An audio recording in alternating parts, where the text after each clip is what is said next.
Good day to my subscribers and to my viewers. Today we will be replacing the right front side differential seal because it is leaking oil. So vehicle is a 2006 Suzuki Grand Vitara 2.7 liter V6, and I've already started this. I'm actually doing a transfer case transfer case video replacing the seal, the input gear assembly seal there.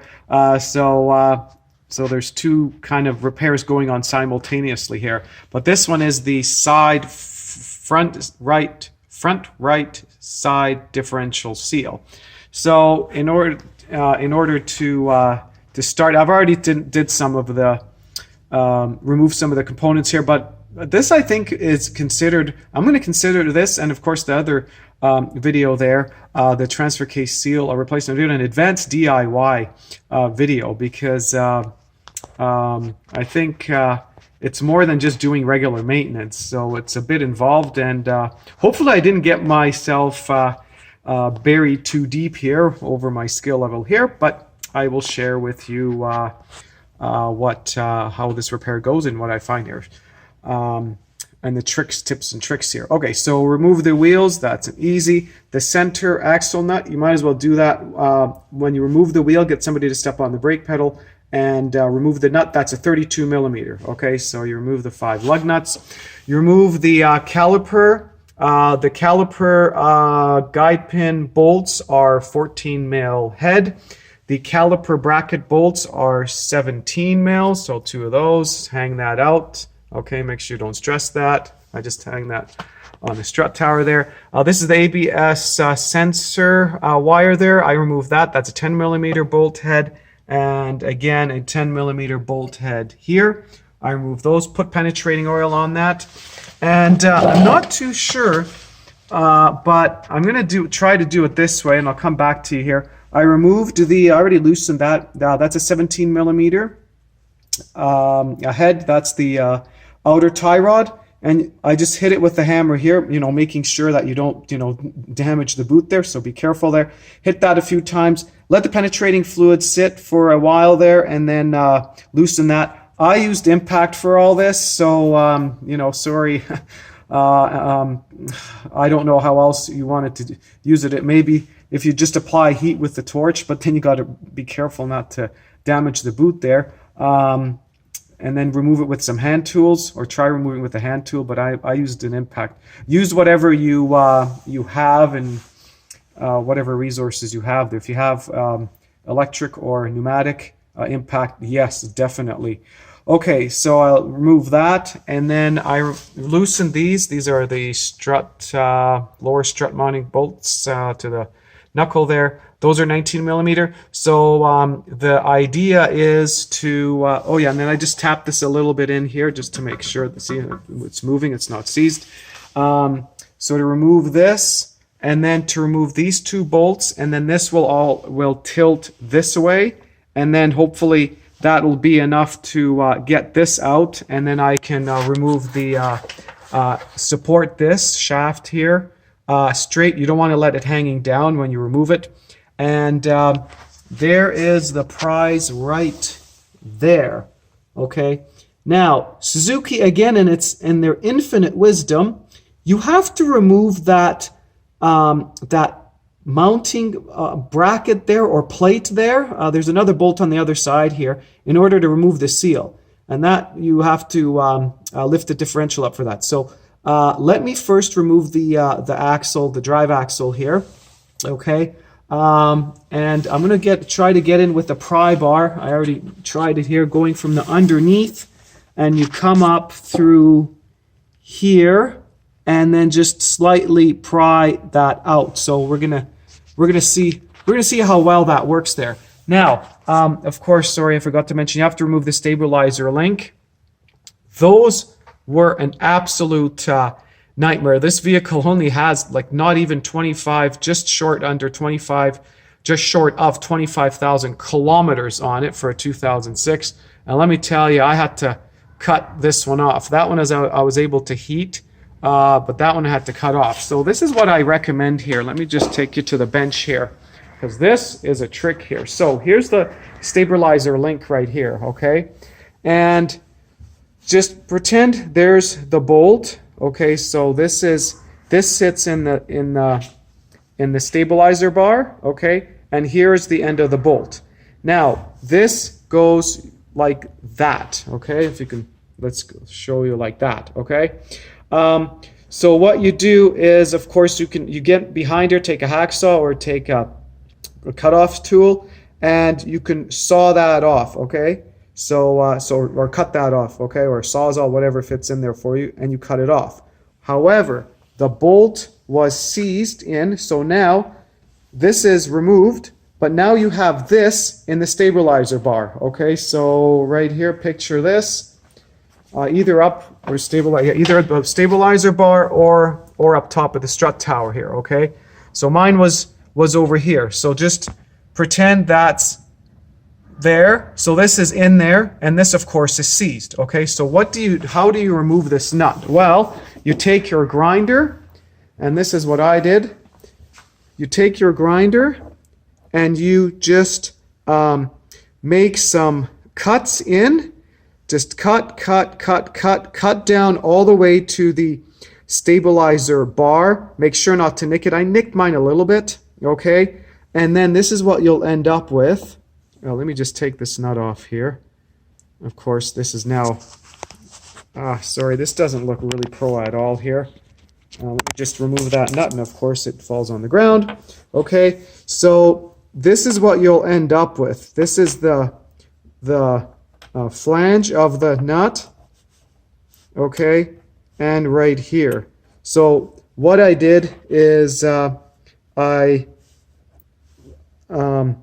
just cut this. Oh, I think I cut this off. I cut this off first, okay, and then I just made cuts like this. As you can see there, I made cuts there, okay. You can see they go almost right through, and then you just take a chisel and then just one punch and poof, it breaks it off. And the whole idea is just to break the nut off, and then this falls out then. So that's a trick that I can recommend to you there. So I'll see you in the next shot, and hopefully I'll be able to remove that drive axle. Okay, sorry, I forgot to point out, don't forget to support the bottom control arm. I just have a little scissor jack there.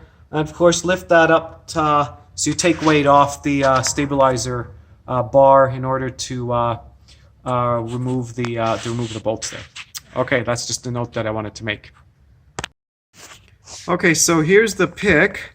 Yes, so you can disconnect the tie rod. You can leave the ball joint in place and just move this out of the way. I know that's going to stretch a little bit there. Make sure, I'm going to put a rag, wrap this around with the rag here so the rubber boot doesn't get damaged by by anything there. Like say, for example, that's the lower ball joint nut there. So be very careful with that. And then I'm going to come up with a pry bar and see if I can remove that. Okay, we'll see you in the next shot.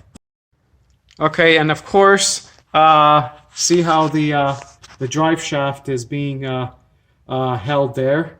Okay, the axle there with just a bungee cord and held by the strut there. So it's somewhat straight, so it's not hanging loose. So you don't want to put pressure on that inner joint. Okay, I just thought I'd show you that. Okay, see you in the next shot.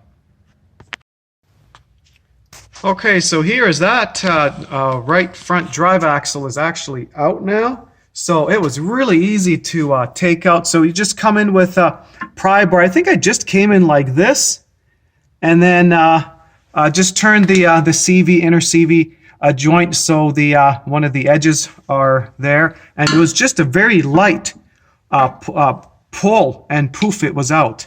So, well, I guess I'll show you the drive axle there. So I stand corrected, and I apologize. You do not need to remove this flange in order to get at the seal. So that's where the seal is. So that's what we will be replacing. So no need to remove the flange right there. Those three bolts there. The seal is right there. Unlike the input gear assembly on the transfer where you have to remove it in order to get at it. This is not. So this is looks like it's fairly straightforward. So I just wanted to show you a pic of that there. And then I just put a little bungee cord back here, so this isn't being stressed. This ball joint boot isn't being stressed.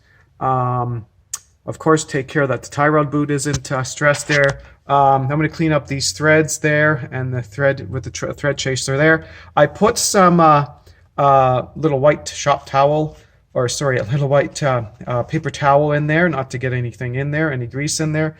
And that is the ABS sensors. You want to be careful with that because that's probably expensive to replace. So be careful. I don't think the bolt is right there for it, right there.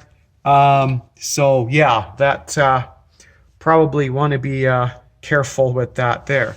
And here is the drive axle here, the CV axle. Okay, so this is the outer side. I actually have that covered. I'm going to cover this too. And that's the inner side right here. So what I learned a trick here is to see the retainer ring there, just to put some grease around there, and then that'll just kind of hold this in place so it stays center, and then you can pop it back in. Of course, applying, you got to check the sealing surface here, make sure where the seal rides on, that there's no nicks or burrs on it right here, and yeah, apply some gear oil there. So I'll show you the next pick once the seal is out. Okay, so here is the seal removed here from the front side differential. So I just used a seal pull here. This just has an adjustable head there, and just reached around in there and just pulled it out carefully there. There's the old seal. Oh, sorry, that's just the tie rod nut there. So that's the old seal. So that's going to get just cleaned up a bit. Obviously, you don't want to get any dirt in there. I just put a little piece of paper towel in there, and I'm just going to clean the bore around with some probably just super fine emery cloth there, like very fine, and put in the new seal, and then put everything back. So that's this is a very pleasant surprise that flange doesn't have to be removed. So that's a bonus there. Okay, we'll see you in the next shot. Okay, so the old seal is out. So I just cleaned this up with some very fine 600 grit sandpaper right where the outer seal surface goes. Okay, and I'm going to apply a little light coat of grease there, and then just push the tap the seal in. This is the tool that I'm going to be using right here. This is a Lyle. I'm going to be using this, and then here's the new seal. Okay, part number is 09283-40029, and that's for the right front side differential seal there. And this is the Lyle seal installer. It comes with different attachments, and this one just fits. If you line it up, it just fits almost around there, flush, just a little bit under, or yeah, a little bit under flush. So you can I hit it in, or however you want to install the seal. So that's the next step here. Okay, so here is the new seal that's installed there, and as you can see there, now I don't think you can see this here, but you don't need to hit it in too far. Maybe just flush here. I've got it maybe about a couple millimeters in, a little farther there. So you can see the little gap there, right there. You could come out a little bit, 2 millimeters before that. That's how the old one was, I think, in there. But yeah, don't put it in too far. And just put some grease around the inside there. And then clean the where the axle shaft is. Sorry, I got my heater on here. Where the CV axle is, where it rides, the seal rides. So obviously clean that up, and then put a light coat of either gear oil or grease. I'm just going to put a little bit of grease And then a little bit of grease here on the end here, just so it can center this circlip. And then when I insert it, it'll be it'll go in nice and easy there. And maybe just a little bit of grease on here, and a little. If you want, you can put some anti-seize. I'll put some anti-seize on those threads. Just a little bit of grease here on the spine, so it won't get stuck. And that's it. So in goes the axle. Okay, so here's the shaft. The axle shaft put back and it's installed. Sorry, I didn't show the whole procedure here, so sorry about that. I wish I had my cameraman here. But anyways, so basically the installation is the reversal of removal. Just make sure the shaft is not hanging by the inner joint there, so you're not putting any pressure on that. When you're pushing it in, of course, apply grease to the sealing surface there, while both of the gasket or the seal and the shaft there, and apply a little bit of grease where the circlip is, around the circlip, and that just keeps that circlip centered. So when you push it in, then it locks in, and then just give it a little bit of a tug, and see, mine's locked in there. Well, even with it disconnected, there is locked in there. So make sure that clips into the I guess that's to the differential, the side differential there. Okay, so that's all I can say for that. And then, you just, basically nuts and bolts, put everything back. What I did here is I applied some lithium grease. That's a 5mm hex, and I forget what that size is. I think it's either a 14 or a 17. I think it's a 14 mil nut there, okay? So just use a hex there, and then just tighten it with a box end wrench there, okay, on both sides. So again, that's lithium grease just to prevent a little bit of corrosion as much as possible there. And then don't forget the strut bolts go in, the nut goes on the back side, the bolt goes on the front side. And the old seal is, or the part number is, I'm not too sure if you can make that out here, because because of the light here, maybe if I come over here, no. So let me just, okay, I'll have to read that to you because this is getting just really too bright here. So, and I'm with one hand here. Maybe I can shut my flash off here. Can I do that? Yes, I did. Okay. So the part number is so this is the front right side differential seal is 09283-40029. And another trick when you're pulling out the seal, I don't know if you can see that. Just go right in behind the lip with your seal puller, okay? So you're not going to gouge the housing. If you go in too deep, you're going to gouge the housing, okay? So just slip when whatever you're slipping, screwdriver or seal remover tool, just go in behind this, in behind the lip there, okay? Let me turn on my flash. So that's a trick there, okay? Yeah, sorry, yeah, okay. You see how mine's a little bit damaged there because I went right inside the seal there, okay? Just in behind the seal there, okay? So that's the old one right there. And some torque values I'm going to read to you here is the strut bracket nut. Those are 98 pounds-feet of torque. The stabilizer joint nut is 36 pounds-feet. The tie rod end nut is 31 pounds-feet.